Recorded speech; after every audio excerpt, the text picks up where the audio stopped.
Welcome back to an episode of the Coast Boys podcast. I'm Gabe. I joined today here with Izzy, and I want to welcome our guest for the day, Bryan Ruiz. Bryan, thanks so much for being on here. Thank you, guys. I'm excited to be on the Coast Boys podcast. Hell yeah, man. Yeah. So for those that don't really know who you are, Bryan, you want to just explain a little bit about yourself? Yeah, my name is Bryan Ruiz. I'm 24 years old. I was born in Mexico City, Mexico, and I currently live in Sonoma, and I have for about 20 years now. I'm studying at the JC, and I'm majoring in kinesiology. What the heck? I didn't know you were born in Mexico. Yeah, for Chilangolandia, bro. Damn, I don't even know you, dog. That's hella funny. Talk about that. Do you remember anything from Mexico? Man, my parents brought me when I was like 4, so I don't remember much. I do know that my dad's family is all over there, so that's who we lived with when I lived in Mexico. But just like a lot of people that come here in search of better opportunities, that's why we came. I don't remember much of the process, but I've been here, like I said, since I was 4, and I pretty much feel like I was raised here because I don't remember much of Mexico, to be quite honest. Yeah, I feel that. Are you a Daca student? I am. So I had a little bit of some issues with my Daca. So currently I don't have that. Had a little bit of legal issues. I'm not going to get into too much detail about it, but I don't have my Daca right now. But I was for probably like 7 years or so. I got it when I was like 13, and then I stopped when I was like 22. I have a question about it. So like, I don't fully understand like Daca and what you have to be to qualify for it. Like if there's anyone out there that doesn't also understand it, like can you explain a little bit about the process? Yeah, so basically what Daca does is for people that are considered dreamers. So mainly anyone that was brought here at a young age by their parents or whatever, and they didn't really have a choice in coming or not.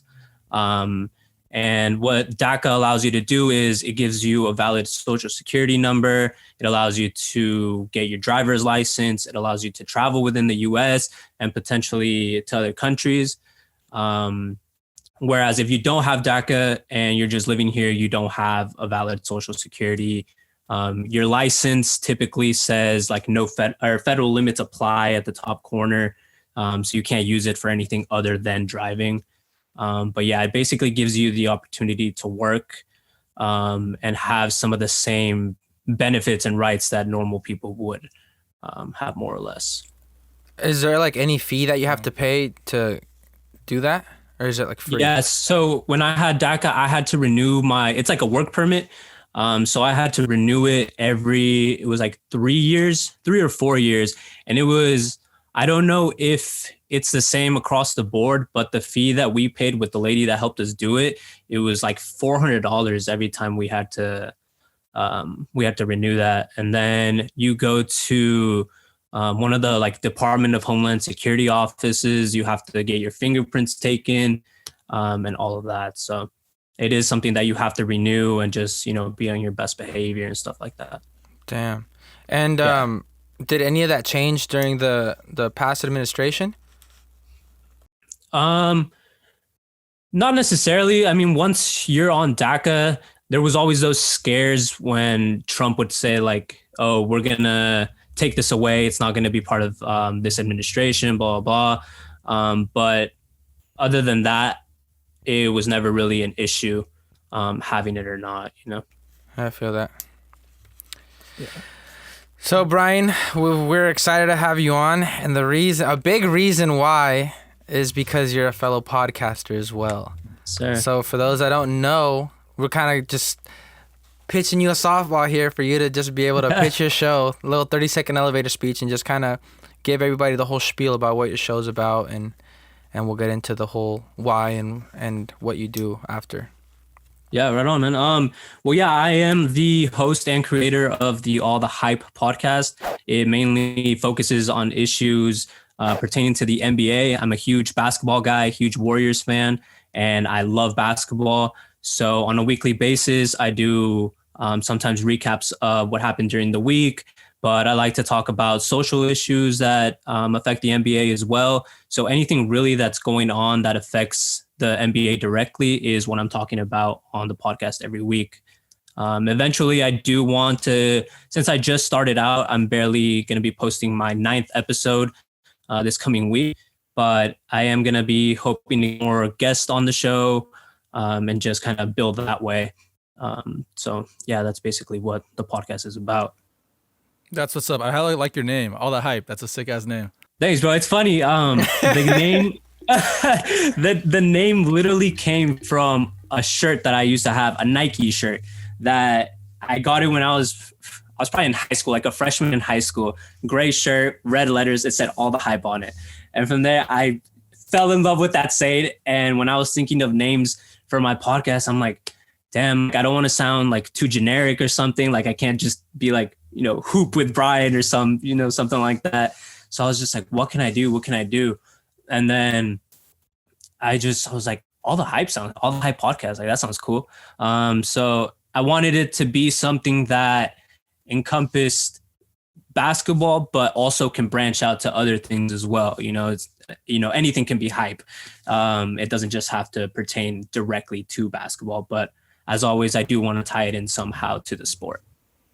Okay. And so like, where did the idea come from? Like, why a podcast instead of maybe a YouTube channel or something else? Like, why a podcast?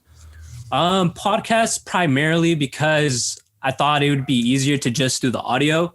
And then I was talking to Izzy the other night and I was telling him that eventually a YouTube channel might be in the works, a website might be in the works and stuff like that. I'm taking it slowly and I don't want to, put too much on my plate to where I can't do everything at once because I don't have a co-host right now. I may look into getting one later on, but generally most of the workload obviously falls on me. So I have to be the one to record, to edit, to research, to do everything. So later on, once I'm a little bit more comfortable, once I get more in the flow of things, I definitely think I'm going to be, going the YouTube route. And like I said, developing a podcast, not a podcast, the website and stuff like that. So that's interesting. How long have you had the idea of starting a podcast for? Dude, literally, I've had the idea for about like 2 or 3 years of literally like I could talk about basketball, man. Like I love it. I have debates with my friends all the time. And, I'm constantly listening to other people talk about it. And I'm like, I know enough to where I can, give my opinions and, back it up with facts as well. Mm-hmm. So for one reason or another, I just never got around to it. It was always put off on the bottom of my list to do things until this season came around. And I was like, you know what better time to do it than now? It's just something that you have to start. And I think the hardest part is starting. Once you record that first episode and know that it's out there and know that you did it, it's like, all right, man, like now I have to just be consistent. Yeah. So it was something that in the back of my mind a lot, I was like, man, like I really want to do this. I really want to start the podcast, but I just never got around to it. I put it off. I was lazy until, I was like, it's time. So I'm happy I did it now. I'm happy I have the time to do it right now. So yeah. And how was the process of like finding out what you needed for the podcast? Like, did you do something you just Googled everything? Like anytime you had a question and someone had made a video on it that you looked on YouTube, or where did you get all the information so you knew what you needed to do to start the podcast? Yeah, so I'd watch a bunch of YouTube videos, TikTok videos as well. I've learned a bunch of things on TikTok. That's how I actually got into knowing what platform to use. I use Anchor to get my episodes distributed and stuff. So I actually got the idea from TikTok. And other than that, I was like, I didn't really think it was going to be that hard to start it, like equipment wise. I had my laptop and I bought at first this really cheap, like $50 Snowball microphone. And I think you can tell the difference from like my first episodes to now, the difference between mic, because then I got a different mic, much better one, and it sounds completely different. But other than that, the main thing to do in preparing for the podcast is just, watching the games, keeping up to date with what, some analysts are saying, stuff like that during the week that I can just, listen while I'm working out, going on a walk or working, whatever, So yeah, it wasn't too much of a, oh man, like, what do I need? I would like a better space to do the podcast. As you guys can see, I'm in my garage right now. So it's not the most ideal or comfortable, but, we all have to start somewhere, and eventually, the plan is to get something else to where I can have that little set space for myself and what I want to do. Mm-hmm. Hey man, humble beginnings. Yeah, exactly, man. You got to start somewhere. Absolutely, exactly. Man. Yeah, like you said it earlier, all you got to really do is get the ball rolling. Yeah. That's a difficult part, but at the same time, a huge thing that we found is just consistency. And you know what I'm saying? Because, we got a buddy of ours that starts streaming video games. Is like kind of in the process of, he makes YouTube videos and he's going to get in the process of like streaming live, but he listens to a lot of other sources that kind of give him some information on how to get the ball rolling as well, like what equipment to buy. Major streamers, like big video gamers that kind of give their advice and stuff, and their big thing is consistency, because you really want to put yourself, like you say, you prepare all week. I heard you talk about it and you say like sometimes the difficulty is there's a game on Sunday and I've already recorded my episode, and yeah. You know what I'm saying? I don't talk about that big game Sunday. So it's like you got to find time. So you release Monday. Now a common listener like me or Gabe, we're going to be used to you dropping on Monday. So all of a sudden you stop dropping, or something happens. I'm like, okay, well, I'm going to listen to something else. Subconsciously, I'm not thinking, oh, I'm not going to listen to Bryan anymore because he's not posting as much, but I am going to find something else to fill that time. So to be able to gain a constant audience, you got to be consistent with your material. Yeah, and that's where like a big part of like time management comes in, because it's true. I was mentioning to you yesterday when I watch the games during the week, and then I know that sometimes I'm like, all right, I'm going to record on Friday or Saturday to give my weekend to do something else, to do homework or whatever. But then something cool happens on Saturday while I'm recording, or on Sunday after my episode's already done. And I've had like 2 episodes where I'm like, no, man, like I can't not put this in there. Like I have to, and it doesn't flow with my episode. So I have to start all over, record everything on Sunday. And it's a big hassle, but it's all about trying new things and seeing, what works best for, what I'm trying to do with the podcast. So as of right now, waiting till the end of the week, till Sunday, that's mainly my recording day. And if, I miss something at night that happened, then, so be it. But for the most part, I try to make sure I don't miss anything to give, the best coverage possible. What's been the reaction from your like friends and family? Have they been supportive of your podcast and starting it out, or how was it? Yeah, man. Everyone has been saying that. The people that I told that I was wanting to start the podcast, they're like, yeah, dude, like you've been saying that for like years. Like, when are you going to start it? Like get the ball rolling. And I'd always be like, yeah, man, but it's easier said than done, But everyone's just like, I really like what you've been doing. I don't know if all of my friends, but a lot of my friends tune in. They give me feedback. My parents even listen to a few episodes, and they're like, they understand English, and half the time they don't understand what I'm talking about, but they're like, we really like that you're doing this. We know that you're passionate about basketball, so it's awesome to see you do something that you like. But yeah, I've been blessed with a lot of support from my immediate friends, my family, and even other people that I've met or talked to, like from podcasting, from people that I've started talking on Facebook or Twitter. A lot of people are really useful to tell me, you're doing this right. This can use a little bit of help. But overall, you're on the right path. So yeah, man, I've been very blessed with some great support so far.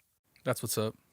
When you start off or before you even like begin, and you're because obviously you kind of have to lay out a plan, right? You have to think of a name. You have to think of your target audience. You have to think of what your theme is and the why behind it. You know what I'm saying? Like, what is your structure? So for those that haven't listened, like how would you explain that the structure of your podcast is? Because ours is very open. Like the reason we chose this type of interview open style is because it gives us a lot of creative range to where a lot of flexibility. Yes, a lot of flexibility, and it's just easier to maneuver a conversation this way. There's a lot of other podcasts that I listen to that are very like narrator style, so it'll fade from the interview to the narrator. He'll basically summarize, so you don't have to listen to an hour-long conversation, and he'll condense it into like a 30-minute episode. And then there's other type of investigative journalism like structure. So how would you explain your structure compared to other podcasts? Yeah, I think mine is a little bit more structured in the sense where, for the most part now, I haven't had anyone where I can bounce much of my ideas off of to create it into more of a conversation.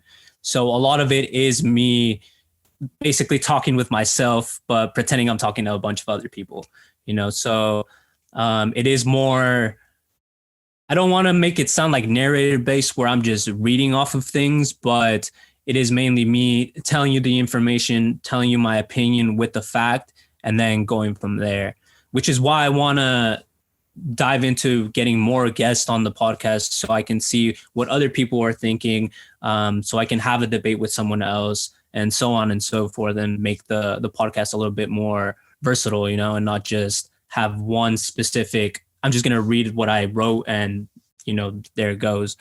But for right now, that's what it's been, just because I haven't had any of the guests on or any other people, but I do plan to make it a little different in the future for sure. Mm.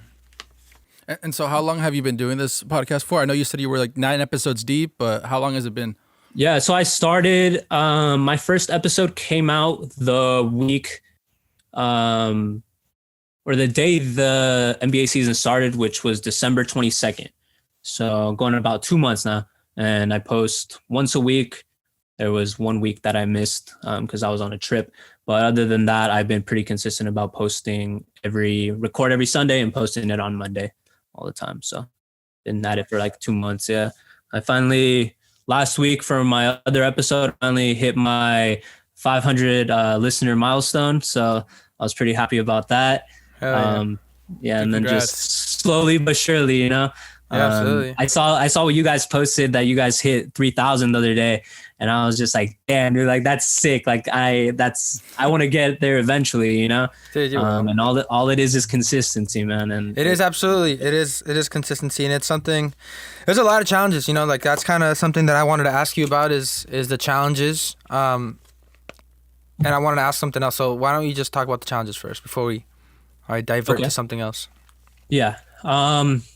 So I feel like a lot of the challenges are more self-inflicted rather than like outside things, to where I sometimes, like, I know the sport and I know enough to talk about it, but there are times where I'm just like, damn, like what if this episode doesn't get my average amount of listeners, or what if my listeners start going down? Like, is it really worth it? Like, should I keep going? Should I keep doing it?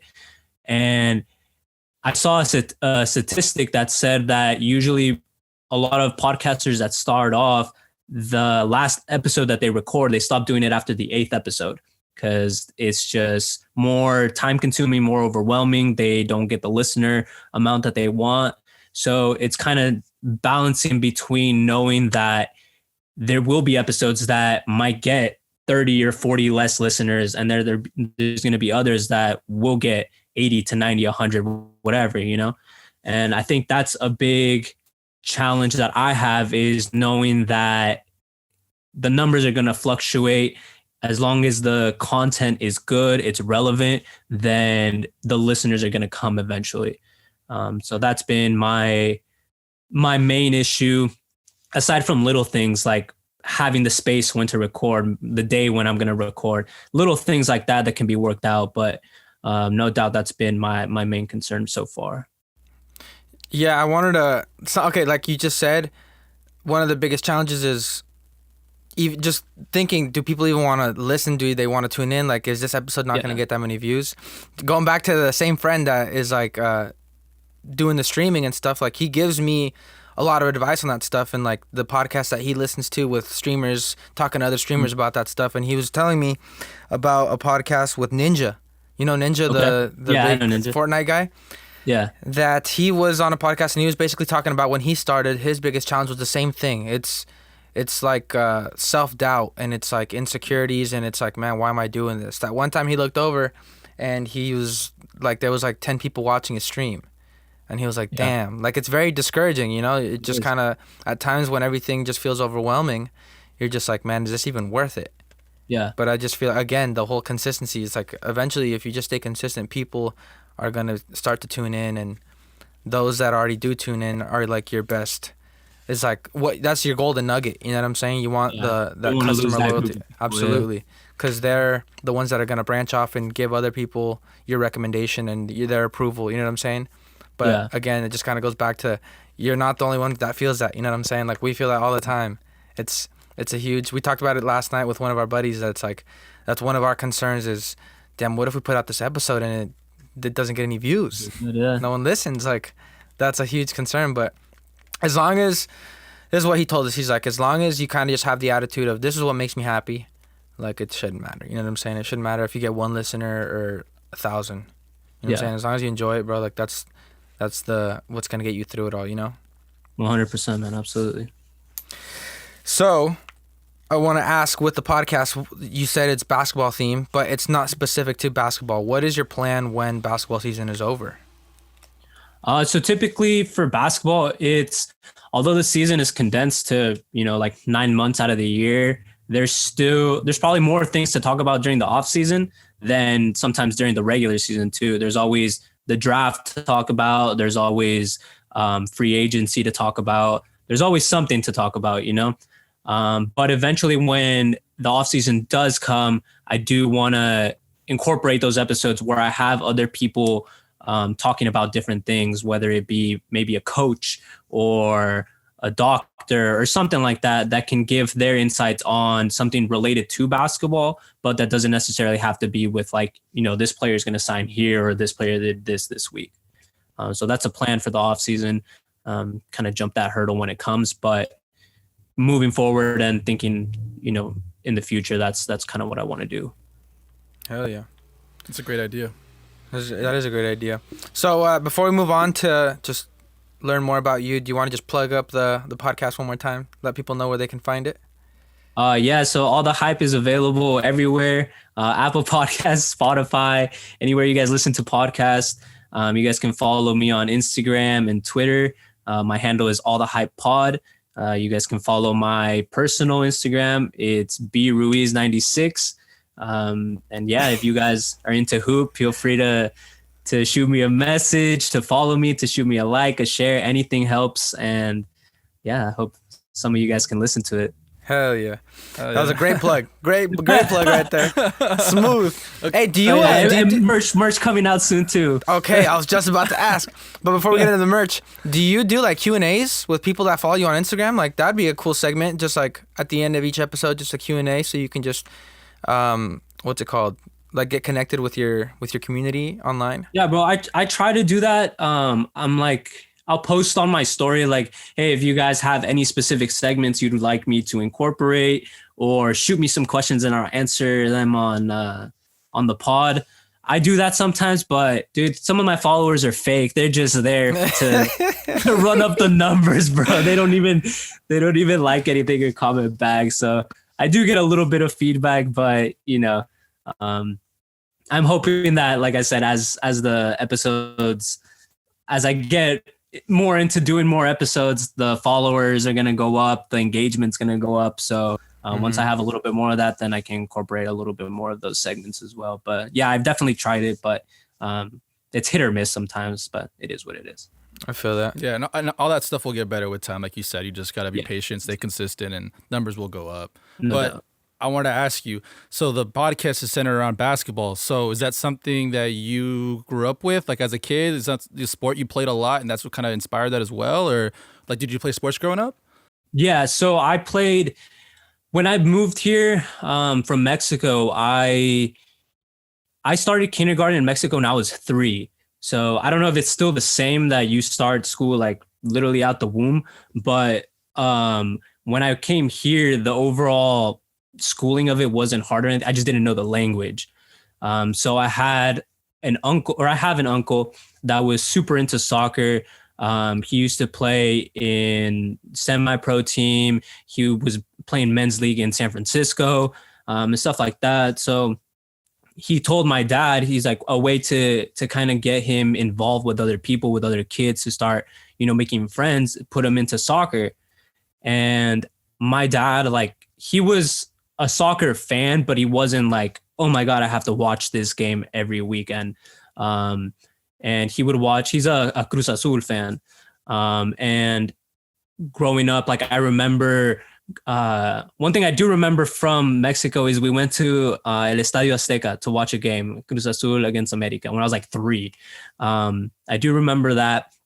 But when I came here, my dad was just like, do you want to play soccer? And I was just like, okay, like, let's do it. And ever since my first practice, I was just like, this is awesome. I love this sport. Like, let's keep doing it. And all through elementary school, middle school, high school, I always played soccer. But my mom was the one that wanted me to do multiple sports. So when I was like 7, she was like, oh, you should play basketball too. I was like, all right, like, it's another sport. Like, let's go play basketball. And from there, like, I really liked it too. I wish I would have been a little taller than I am now to pursue it, to a further degree. But I always did like basketball. I remember the first time I really like sat down to watch a basketball game was probably the finals in 2007 when LeBron took the Cavs team to play the Spurs. That was probably the first time where I sat down and I was in awe of everything that was happening. And other than that, in middle school, I got into basketball a lot, and then I played high school all 4 years. So freshman, JV, and then varsity as well. But it kind of took over as a sport I like the most after soccer. So that's why it's something that I watch every day, that I dive into every single day. So it felt like the right sport to talk about, and something that I'm very passionate about. Hell yeah. Heck yeah. For me, after soccer, basketball is my favorite sport to watch. I'm not good at it, don't play, but there's like a lot of similarities. I was definitely always better at soccer than I was at basketball, but like now I love soccer still. And don't get me wrong, like, if I can play, I'll play. If someone calls me up like, hey, let's go knock the ball around, like, I'm all for it. But I'll watch Champions League every now and again, and I'm like, bro, like, Barca's getting smacked, man. Like, why am I going to see this? and then I'm like, you know what, dude, I'm just going to watch basketball. And there's always like at least 5 to 6 to 10 games a day, dude. And I'm just, all right, as soon as 4 p.m. hits, I'm watching basketball till like 10 o'clock at night. Yeah. And I'm cool doing it. I don't get tired of it. Would you say that that's another challenge too with the podcast? You have to watch all the games. You have to do your homework, so you have something to talk about. It's definitely tough because I feel like to actually have a valid opinion and input on basketball, you have to watch a lot of the games. A lot of people tend to just watch the highlights, and a lot of times that it shows you the best plays, yeah, but you don't know any of the substance in the game. So that's why I like watching, from first quarter to the fourth quarter. While it's on a timeout, I try to switch off to another game so I can watch that for a little bit. But yeah, it's definitely time consuming because the game itself is only like 48 minutes unless there's overtime. But the time period that you have to watch is like 2 hours because of the timeouts, halftime, all of this stuff. So it definitely is time consuming, and it does get to the point where you have to pick and choose what games you want to watch. But I mean, I enjoy it, so I don't mind it. I'm cool with doing it. And when you watch the games, do you sit there with like a pen and paper and take notes on like the important parts? Yeah, I try to take notes on my phone.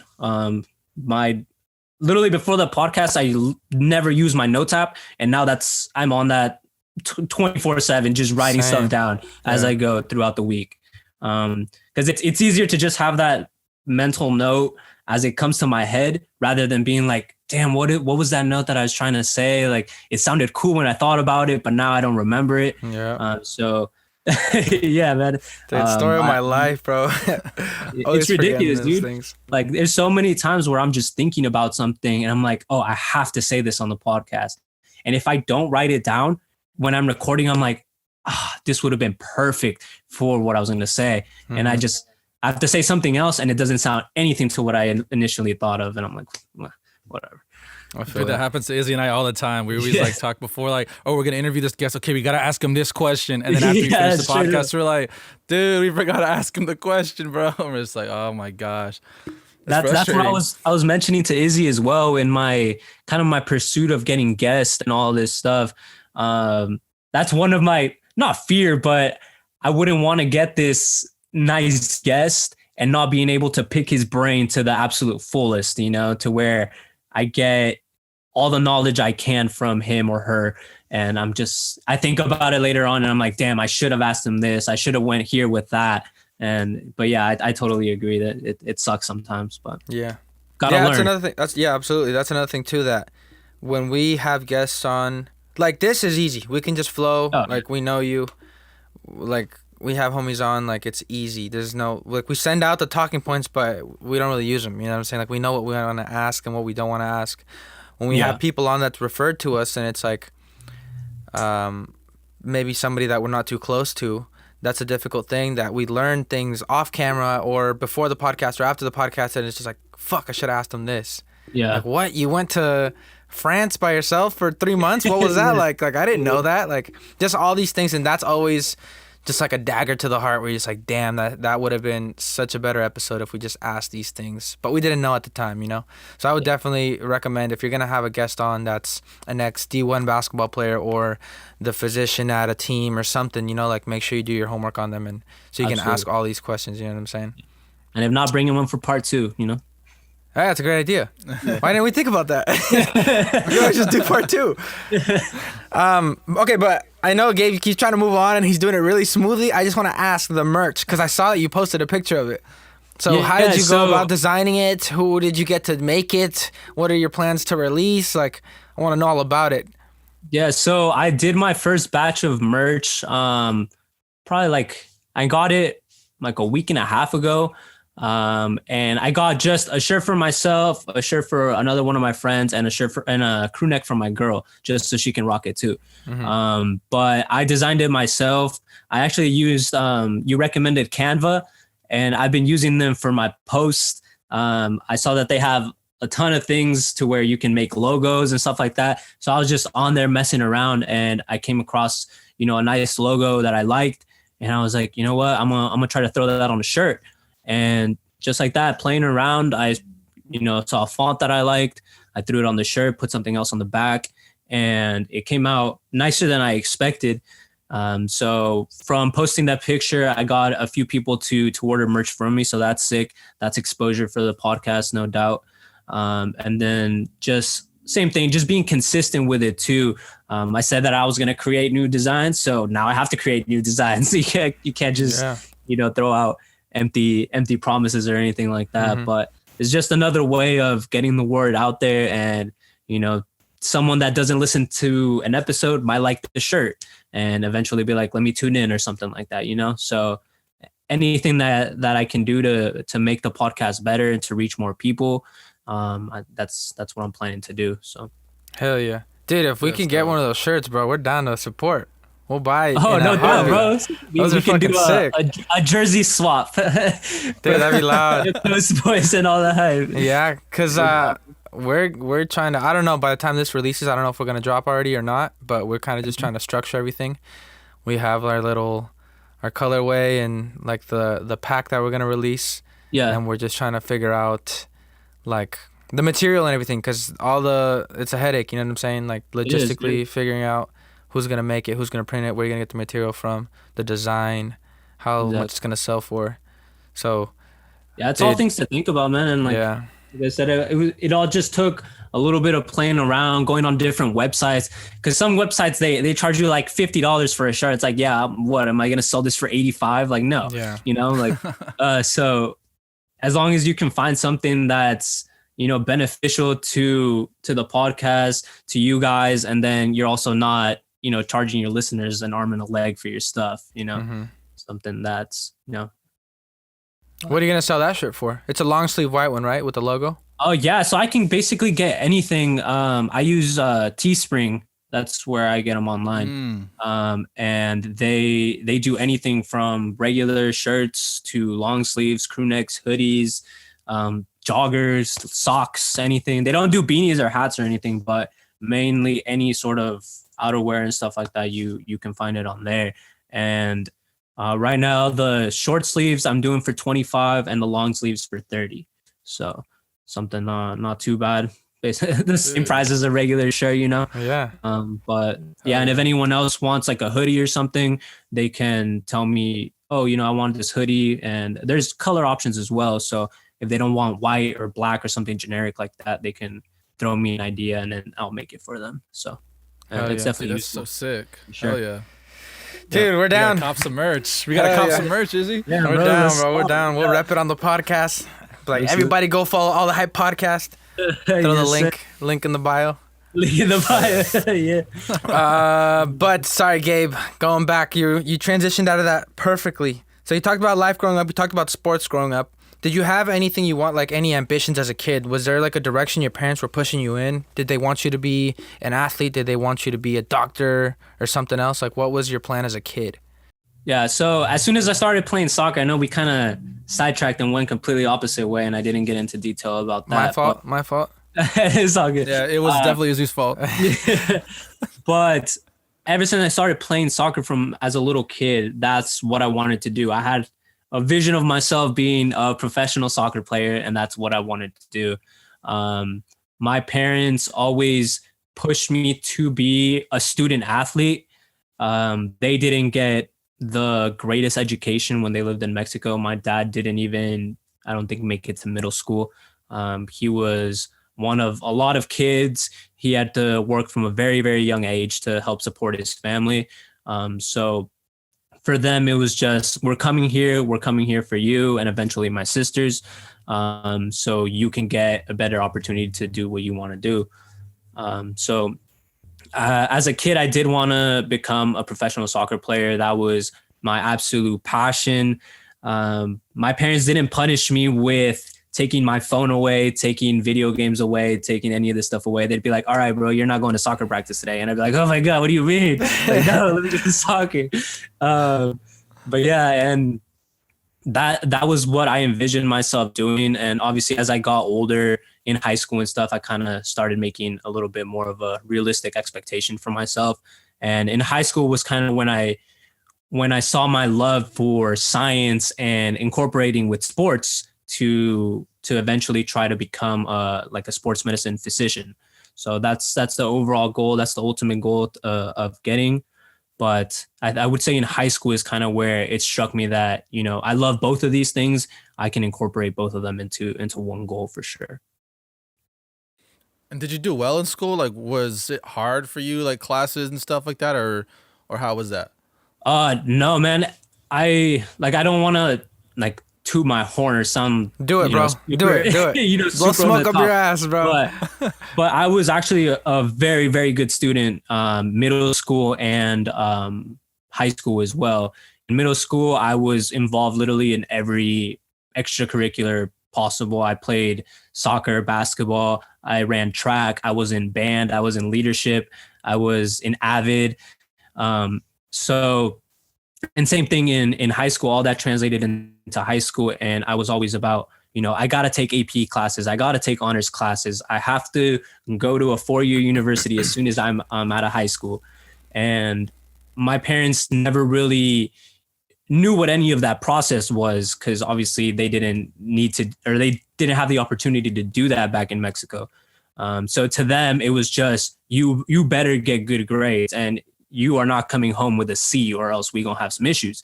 So I definitely tried my best, obviously for myself, a little bit of fear of my parents, and also because I wanted to obviously play sports as well.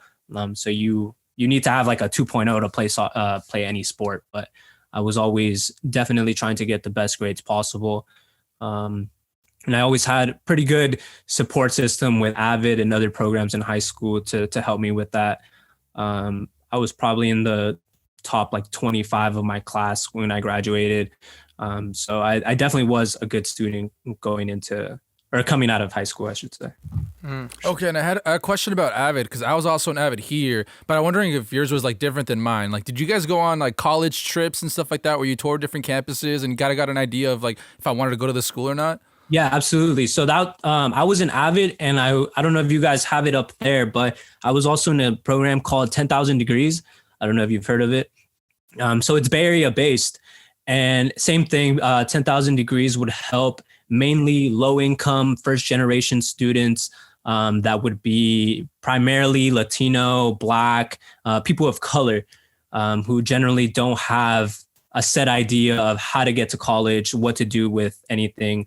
There's academic advising. There's they help you with your college applications, and same thing, they take you on college tours.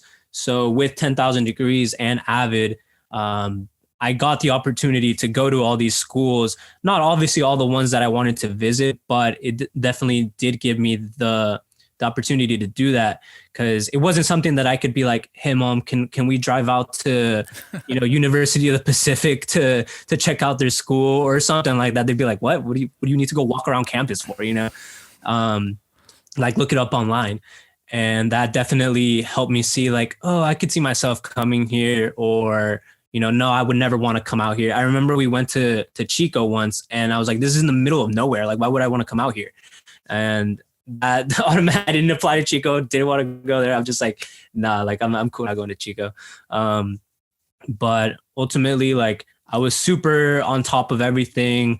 I got into a ton of good schools, but it mainly came down to money to where I ended up going. So I ended up going to Sonoma State right out of high school because it was the most economic thing for me to do, because I didn't have to live on campus. I could commute back and forth and save a ton of money that way. So I do wish that I could have gone somewhere else, but in hindsight, it was definitely better for me to stay close to home than go somewhere else, for sure.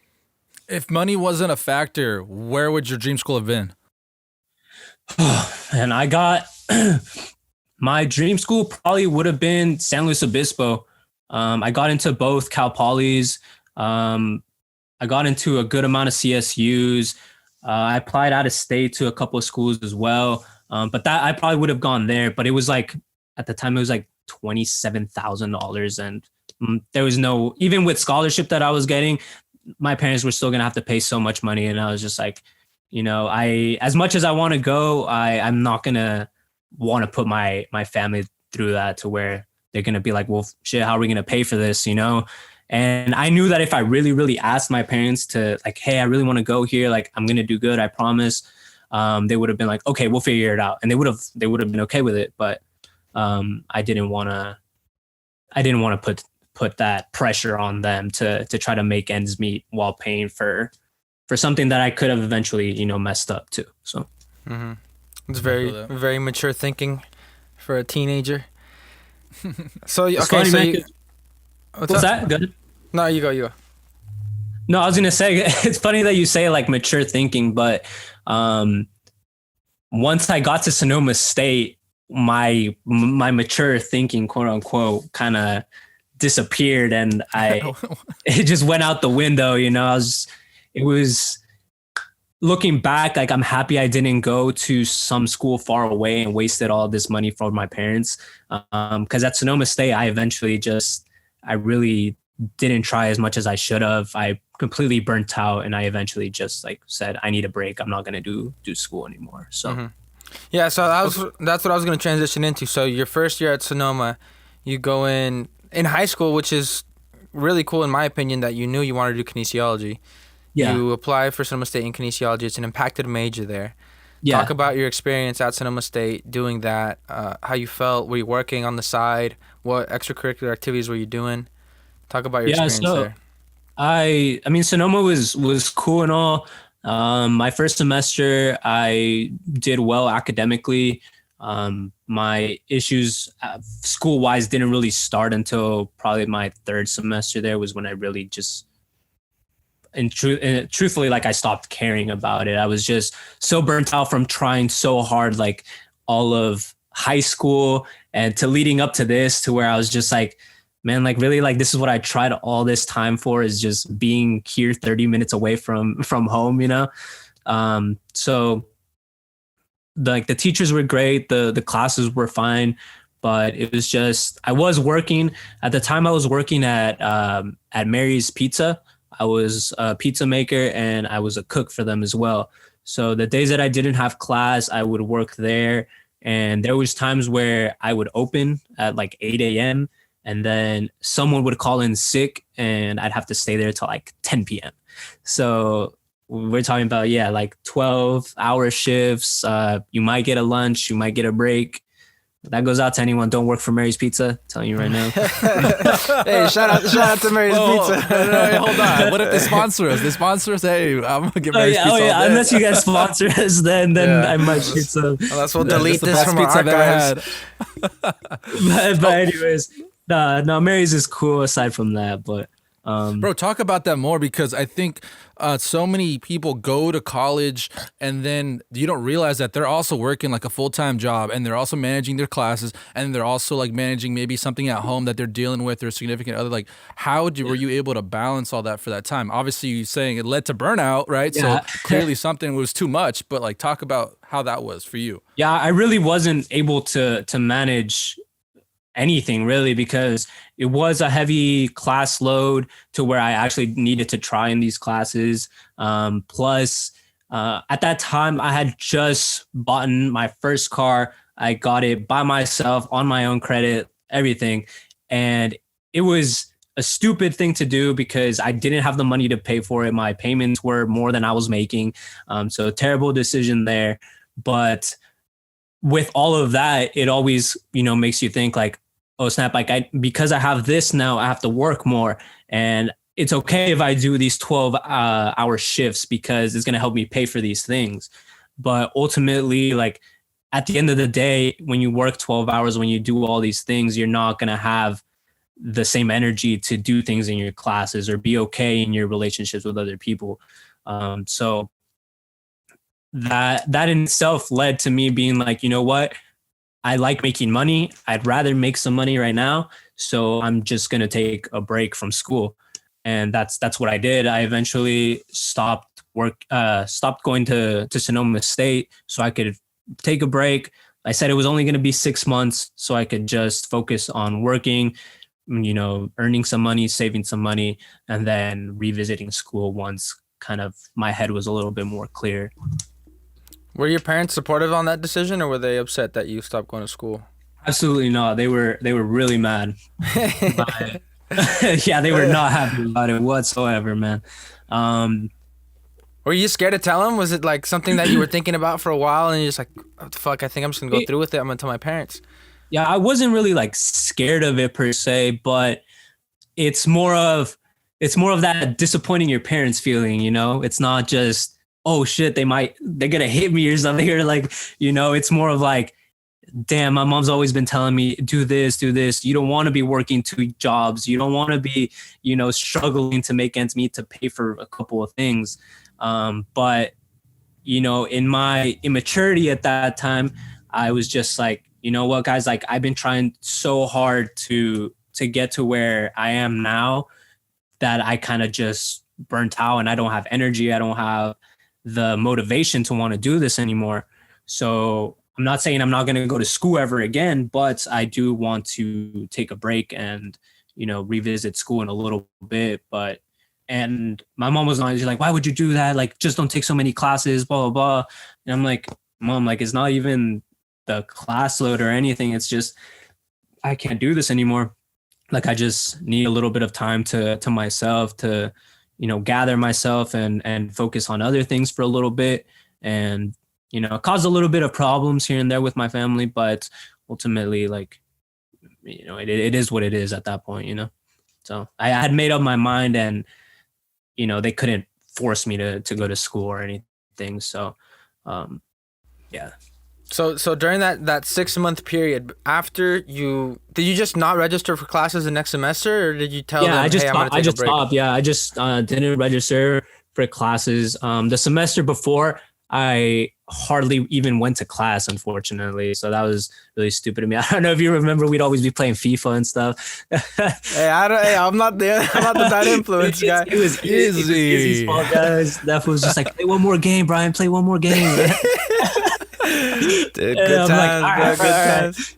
Like, we had that stats class. Whenever I talk about that stupid stats class, I was there with Bryan, bro. It was so funny because when I was registering for that class, like my girlfriend at the time and all her friends were like, "Do not take it with this teacher. Do not take it with this teacher." But the teacher that we took, huh? Yeah. Yeah. I don't even remember his name. That's how much I hate the guy. But they were like, "Don't take it with this guy. Like, he's horrible. He fails everyone." Like. And I was just thinking, you guys are just complainers. You guys just don't do the work, or you just want to hand it to you. I sign up, bro. Oh my God, this guy was horrible, dog. That class was the death of me, bro. Dude, I was so upset. Like it's like the class becomes a burden. Like, dude, it's Tuesday. I have to go to class. I have to go to stats, and it's like the homework was so difficult. And he would like, remember before every class, he'd give you like that 15-minute period to go walk up and write what problems you had trouble. And there would be like 20 problems on the board. Everyone had the whole. Yeah, dog, like the whole. And he would say that. He's like, I mean, we're not going to go over the whole homework assignment in class, guys. Yeah, and then like he would just kind of skip over it and not even answer some of the questions sometimes. Or be like, 5A, just refer to page 26 in the book. It's like, dude, what the fuck? Like, bro, if I would have... We went over this in class last week. I'm like, bro, I wasn't here. Like, tell me what the answer is. Yeah, like, I don't understand it. And I forget who we were talking to, Gabe. I think it might have been Hector. But he was saying, like, sometimes... when he was talking about the intro classes, he's like, you can just tell what teacher's there just for research and which teacher's there because they're passionate about teaching. And they want to make a difference in kids' lives. This guy did not care about us, dog. Could care less. That teaching. I hate that guy. Yeah, it was horrible, man. I had to take stats like 3 times. I could never pass that class. But it was just me, dude. I'm just horrible with stats. It was one of those things where it's like you don't go one class and you come back and you're like 3 chapters ahead and you're still lost. There's no way you can come back from that. Yeah. So, I don't even know what the stat class. What we were talking about, but I was talking about that 6-month period, and then you got into me being a bad influence. We're not gonna get into that, but during that 6-month period, were you still at Mary's Pizza, or were you working somewhere else? Yeah, so I was at Mary's, and then at the time, he's still my best friend, but my best friend and his dad worked for the tile company that I was telling you about, and he was a helper for the tile setters.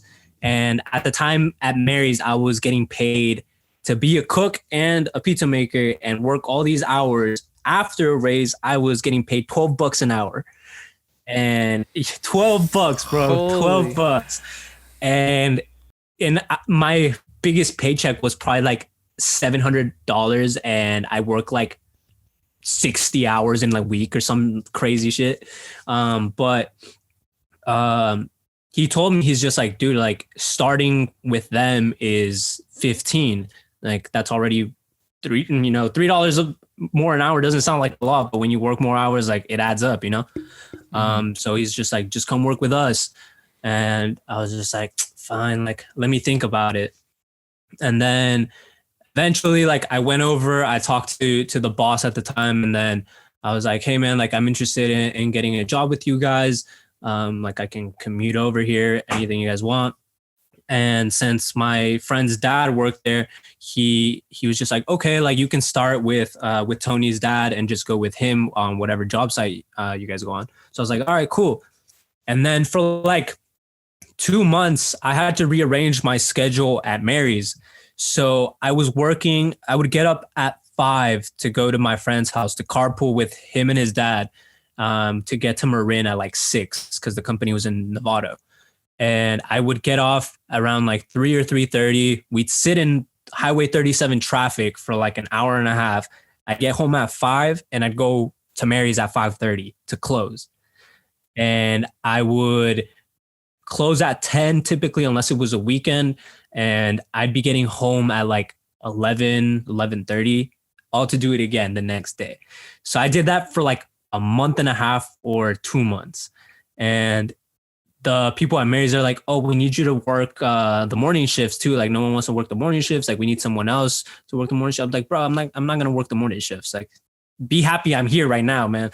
And then I remember I had asked for a day off, and I literally never asked for a day off, and they wouldn't give it to me. And I'm like, bro, like I'm here every day. I cover for people's shifts when they don't come.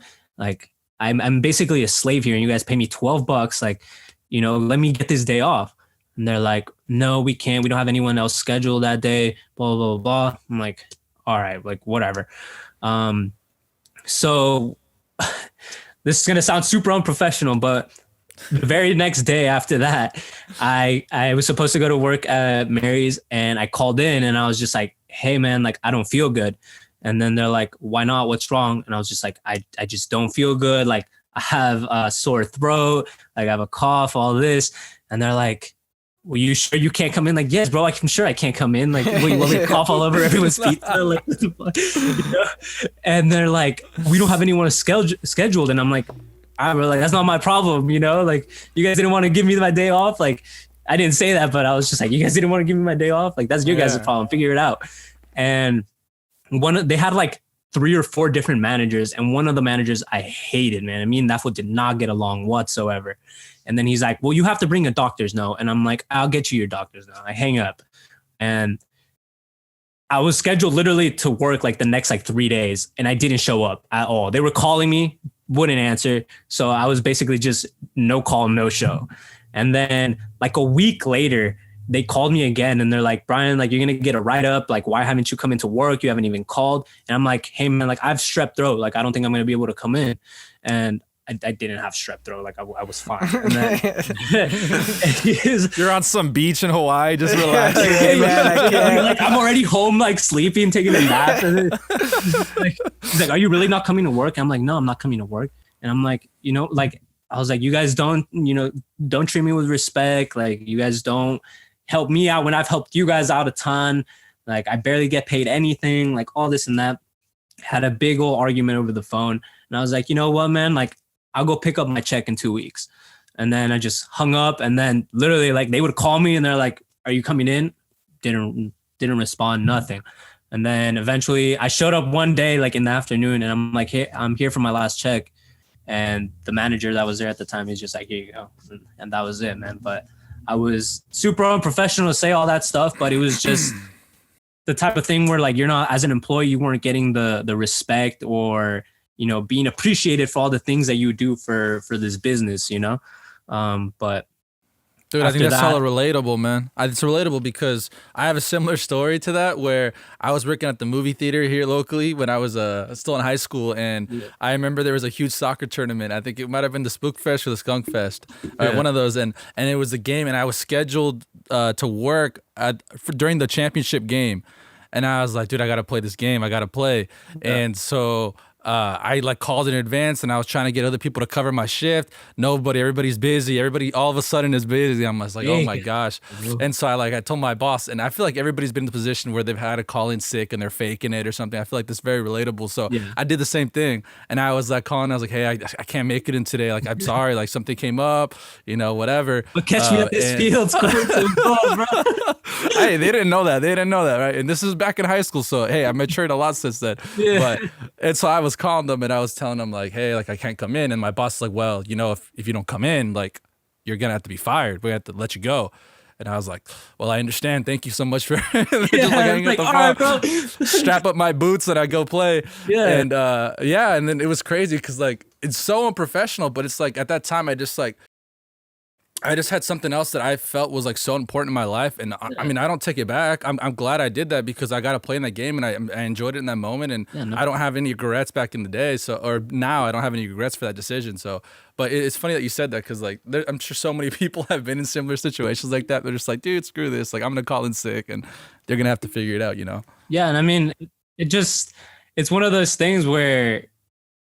In hindsight, like you might have wanted to handle it a little bit better, but to this day, I'm just like, no, man, screw that. Like you guys wanted me to work like 90 hours a week. Like, no, bro, like I'm cool. Off of $12, like, no, I'm all right. But yeah, man. That's crazy how like at your job, Gabe, they were willing. Like, if you don't come in today, you're fired. It's like, well, what if I don't feel good? Like, what if I have like a massive Dude. cough and I don't understand. And I had that. hella sick hours too. So And like, then, it's, and I then really could have Bryan called in doesn't sick. answer their calls for 4 days, and they're like, "Hey, you're still gonna come in?" Please, Like, take the hint. I was Take the I hint. was so good at my job that they constantly were like, dude, please cover these people, like do this, do that, because they knew I always did it and they were taking advantage of that shit, you know?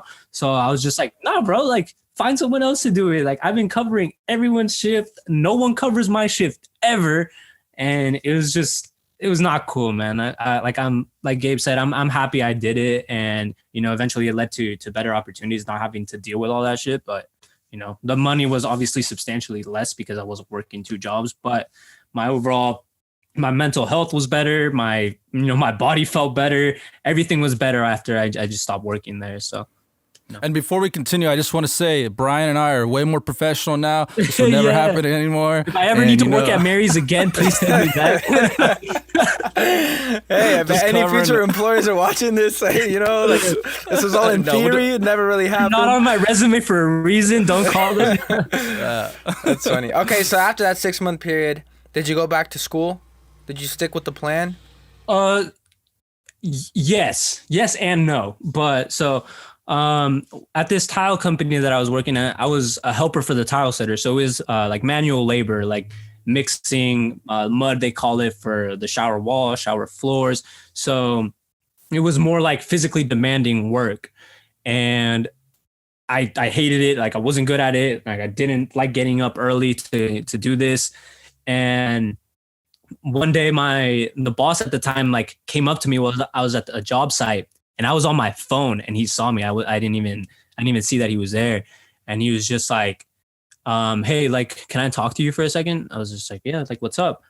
And he's like, hey man, I think you're a really cool kid, but like, I don't know if you're actually like cut out for this work. And I was just like, yeah, like, I'm probably not. Like, I don't enjoy doing this, you know? And then he's just like, okay, like, I see you have like people skills. I see you're good at talking to other people. I'm like, yeah, like you can say that. And he's just like, okay, like come work in the showroom with me. And I was just like, okay. He's like, I'll pay you a little more and you won't have to get up this early. Like starting times at 8:30, you get off at 5. I'm like, oh, I was like, sign me up, bro. Like, when do I start? It's just like, you know, come in at that time tomorrow. I'm like, all right, bet. I was like, thank God, dude. So I stopped working with the tile. It's still the same company, but there's like the installation crew, and then there's the showroom where you help people like design and everything. So when I started working at the showroom, I started learning from this lady that was super good at helping people design their stuff. And eventually, like, I got really good at it. I would help them, you know, pick out the tile that they needed. I would say, you know, this would look good here. These colors match here. You know, you don't want to use that material because something's going to happen to it if, you know, it gets too hot or whatever. So I got very, very good at it. My sales were going up. And eventually, like a year after that, like it's probably like 2016. Yeah, between 2016 and 2017, my boss, he was just like, you know what, dude, like you're really good at this. I think you are able to run the showroom. Like, I'm going to make you the manager. I was just like, all right, bet. Like, sign me up for that too, you know? And then at that point, it was a little bit more responsibility. Have to figure out people's schedules. If anything was wrong in the showroom, like I was the one having to deal with it. Any customers were being rude, I was the one having to deal with it. But ultimately, like, it was a much better fit for what I was doing. Like, it wasn't really fitting to my major in school, but I was so good at it. And one day my boss came up to me and he was just like, you know what, man, like you've been doing incredibly well. I really think that you could have a future doing this. And I was just like, okay, like, you know, like go on. I thought he was going to shoot me with a raise or something, you know? And I was just like, all right, like go on. And then he's just like, I can see you, you know, in a few years, like 5-10 years, you can buy this place off of me and like I can go retire, you know? And I was just like, well, shit, like, you know, my boss has super nice house in Novato in a really nice area. He makes good money. I was just like, you know, why wouldn't I want to live a similar life, you know? And then I was just like, okay. And I decided to switch my major to business management. And I was just like, all right, like these classes are probably going to help me be better at what I'm doing now. Hey, And during this time, Brian, were you still at Sonoma State? Did you go back, or where were you studying at? I was sorry. I was going to the JC at the time. I stopped going to Sonoma State completely because I was just like, I'm wasting money on all these classes. I'd rather do them at the JC and not waste as much money. So yeah, sorry. But I thought about it and I was just like, you know what? Let me just switch my major. I was like, I hadn't made any significant progress in kinesiology yet. So I was just like, you know, what is it? Like, let me switch majors. So I started taking like micro and macroeconomics, like business accounting and all this stuff. And I hated every second of it. I'm not a math person. I've never been a math person. And I don't know if it was the teachers that I had. I was just not good at it at all. It didn't interest me. It was boring. I was falling asleep half the time in class. And I was just like, man, like, do I really want to do this? Like, is this something that I should do? And I probably did those classes for about a year. So like a full, like 2 semesters worth. It was like 2 or 3 classes per semester, mainly in the afternoons, like on different days, because I would get off at 5 in Novato. And then I'd have to drive to the Petaluma campus at the JC. Excuse me. And with that, like the teachers were always super cool in the afternoons, but same thing, like I wasn't getting anything out of it. I wasn't really applying anything that I was learning to the actual business because it was just mainly sales, you know, and talking to people and making people be okay with each other and all this stuff and, you know, color design and a bunch of other stuff. And eventually, like one day I was just like, you know what, like I don't think I see myself doing this forever. Like, I don't think I could do this forever. Like I'm good at it and it pays me, you know, good money per se, but my real interest has always been science and sports and kinesiology. So I was like, you know what, whatever time it takes me to get to where I need to go, that's it is what it is. And I'm going to do it that way. So I stopped taking the business classes and then signed up again for the kinesiology classes, started taking those, started knocking those out of the way. And while I was working over there, same thing, I was just going to school in the afternoons. And eventually, like, it got better. Like I was knocking some classes out of the way. It was hard because I could only take 1 or 2 a semester because I was working so much, but at least in my head, I was getting it done. You know, it's one step at a time, sure, slowly but surely. Were you enjoying it more now when you took it, went into kinesiology? You were liking the classes more? Yeah, absolutely. Yeah, it was. I really enjoyed it. Like I enjoyed doing my homework. I enjoyed studying. It's something that came natural to me because it was something that even if I wasn't in school, I'd be interested in looking up. So I would watch videos on, you know, why does this person's elbow do this when they shoot? Or why does, you know, someone's knee rotate this way when they kick a ball? Something like that, you know? And it's something that even on my spare time, I would be interested in looking up rather than being like, you know, I don't know, doing cash flow sheets or something like that. Like that, I'm never going to look that up. Like I don't care about it, you know, as like at the end of the day, make as many sales, make the most money you can for the business and it's all going to be good. Like it is what it is, you know? But yeah, I definitely was enjoying it a lot more once I went back to kinesiology and really, you know, made up my mind that no matter how long it was going to take, that's what I wanted to do. And since then, I've stuck to it, and I'm doing that right now, and I really like it. Man. There's a lot of pressure, especially on kids fresh out of high school to go to a 4-year and graduate in 4 years. Yeah. Or if they're going to a JC, it's like you get there for 2 years and then you go straight into a 4-year university and then you finish 2 years after that. So it's still a total of 4 years. In reality, like that's really not the case. So many people change their mind, like you said, switch different majors. They decide they don't want to do this anymore, or something comes up with paperwork where they have to take a semester off or a quarter off. And it's like there's so many different outside factors. I feel like people or schools need to do a better job of like letting kids know that it's okay if it takes you 5 years or 6 years. Like obviously ideally get it done as soon as possible, but like also if you need to take time off for mental health or whatever, like to stress out so you don't just burn out and like, you know, go back and decide I don't want to do this anymore. Just like take it at your own time. And you said it doesn't matter how long it's going to get you to, as long as you finish at the end of the day and you get that degree, like that's the most important thing. Yeah, man, 100%. And that's the thing too. And a lot of people are not, well, yeah, a lot of people fail to realize that it's okay to go to a community college like right out of high school. And I wish I would have had that mentality, because stupidly, I had the mentality that if you went to a community college after high school, you weren't cut out for a 4-year university, that you didn't do well enough in school, so you shouldn't be rewarded with going to a 4-year university. That's what I thought coming out of high school. And I'm just like, there is no reason to think that way, because some of the people that didn't do as well in high school have some of the better jobs right now because they went to a community college. And some of the people that did go to a 4-year university can't find a job right now, you know? So I think it does fall a lot, like you said, on the schools, the counselors, even ourselves, to just do the right research, do our own due diligence, and make sure that where we're going is going to be beneficial to us, and that we're okay doing it, not just because it looks okay or we think we can make it or anything like that. Because I wish I would have gone directly to the JC and did all the things that I did there, because ultimately I wouldn't have lost as much money as I did going to Sonoma State. If I needed to take a break, whatever, it's like $100 a semester. Like, it is what it is, you know, rather than having, you know, the negative things that happen at Sonoma State be on my academic record and stuff like that.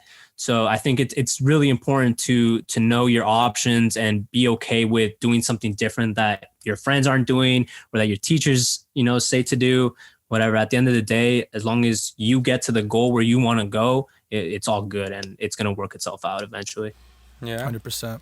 I just feel like the junior college and the university and state school, like, it's just one of those things that everybody that goes through it says the same thing. Like, I wish I would have known ahead of time. And I'm sure you guys have been told, like, look, junior college is a more financially, what's the word I'm looking for? A better decision. Yeah, it's a less expensive alternative, and you can just get the classes you need out of the way, and you can transfer over.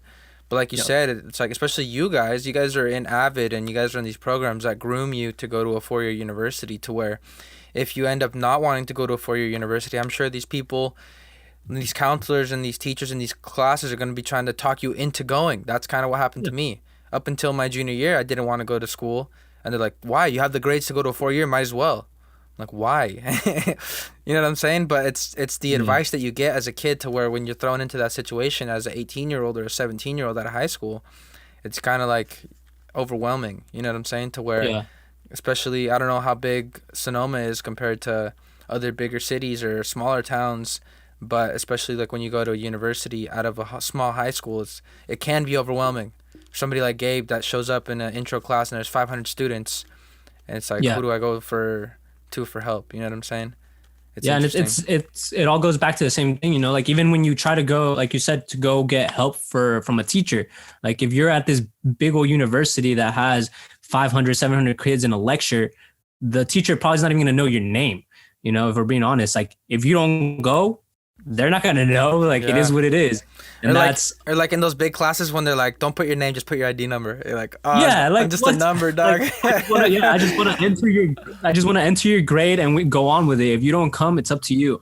And at least at some of the classes at the JC, like, there are big classes, but most of them are significantly smaller, to where if you want, you can go up to the teacher and be like, hey, like, I'm struggling. Like, can you help me? Can I come to your office hours or stuff like that? Some other people, like, don't even have their office hours written on the syllabus, because they're like, I'm never going to meet you. Like, have fun. You know, if you pass, you pass. And if not, no. And there's times where, I know, I went to Davis, and there's times where I went to office hours, and there's like 7-8 kids in a line waiting to talk to the teacher. Teacher's office hours are 30 minutes, 45 minutes. I know for a fact I'm not going to get a chance to talk to him or her. Like, no one's question is going to take 2 minutes, you know, like it.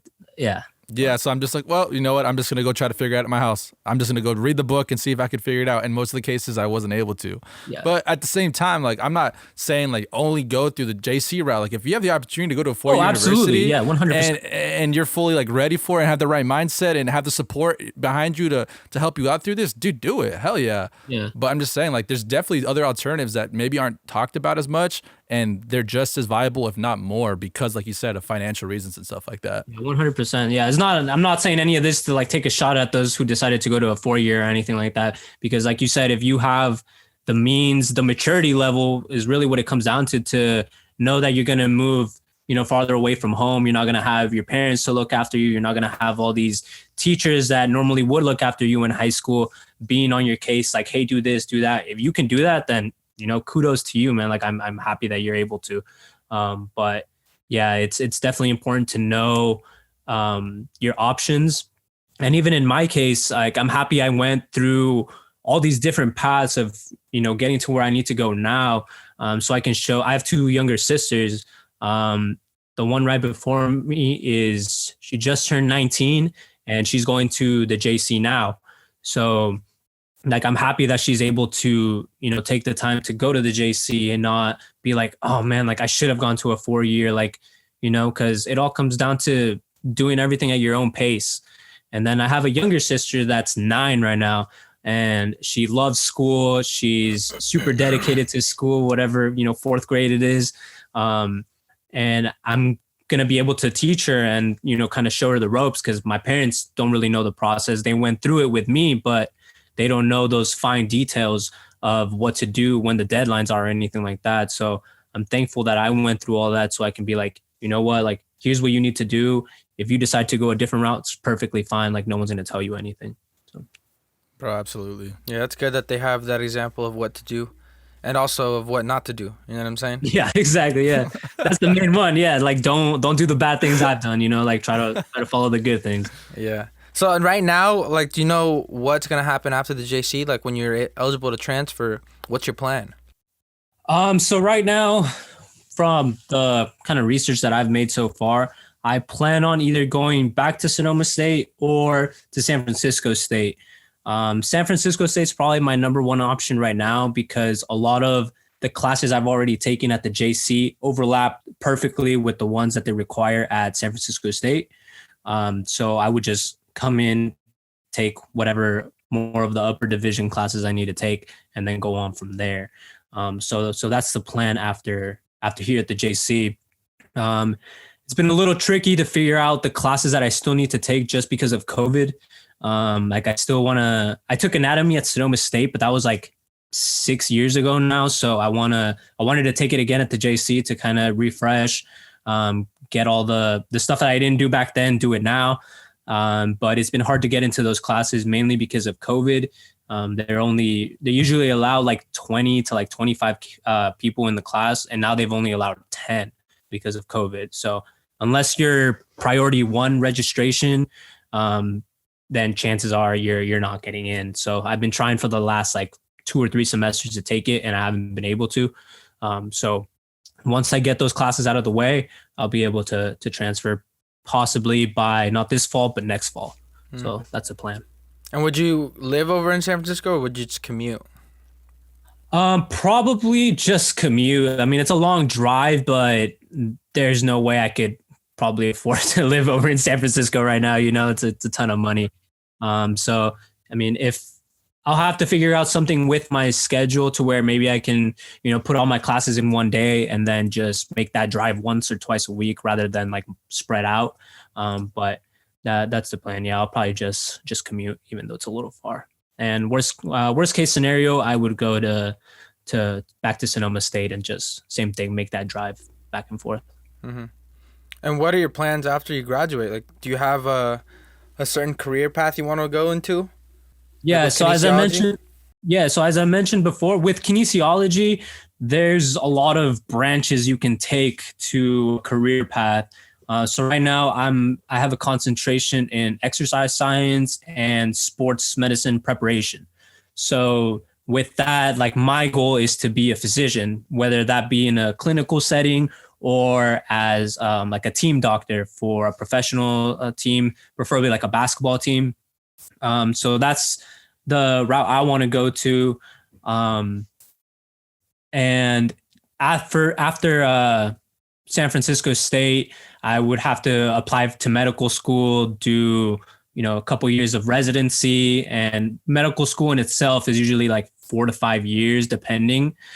So it's still a good chunk of time that I have before I can actually like get into my career. But at the end of the day, like I said before, I'm not too worried about how long it's going to take. Like now I have more of a better mindset of what I want to do and what I need to do to get there. So that's the overall plan that I have. Hell yeah. And yeah. we kind of talked about it last night, but just to wrap up on this last question, what is your dream job? If you were just to be able to do whatever you wanted Man, to.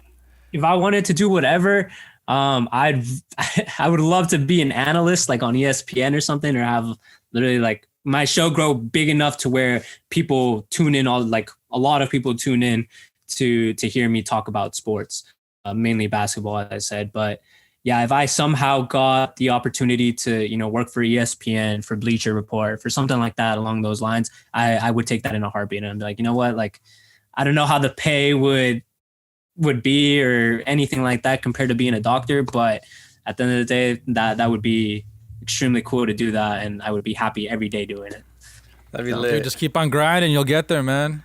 yeah, and man. I mean, not to say that I wouldn't be happy, you know, being a doctor or anything, because I think it would be super cool to help athletes with their injuries and make sure they, you know, can come back to the level they were before the injury and even better, and overall just help people with stuff like that. So it's not to say that being a doctor wouldn't be a rewarding career, but yeah, if my dream were to come true, then I would definitely pick being an analyst or something like that for sports for sure. Hell yeah, that'd be sick. All right, Bryan, I mean, we basically talked about everything we want to talk about. Do you have any questions for us before we finish? No, man, no question. Thank you guys for having me on again. It was great to have a conversation, and I hope we can do this again sometime. Hell yeah. All right, before we finish again, why don't you just give yourself a quick plug? We're going to have all your information in the link or in the description, and we'll have it floating right here, right above your chest. But why don't you just give yourself a quick plug? Let people know where they can find you again. Yeah, so right above my chest, go follow, go listen to All the Hype on Apple Podcasts and Spotify. Follow me on Instagram and Twitter at All the Hype Pod. Shoot me a message, a listen, a follow, whatever, anything helps. Stay tuned for more merch. And if you're interested, you know, shoot me a message to get a shirt or something. Hell yeah, man. All right, everybody at home listening or watching, we appreciate you guys so much. If you guys made it this far, please subscribe to our YouTube channel. Please leave us a review and a rating on our Apple Podcast or Spotify or wherever you listen to the Apple Podcasts. And we'll catch you guys next week. Peace. Peace.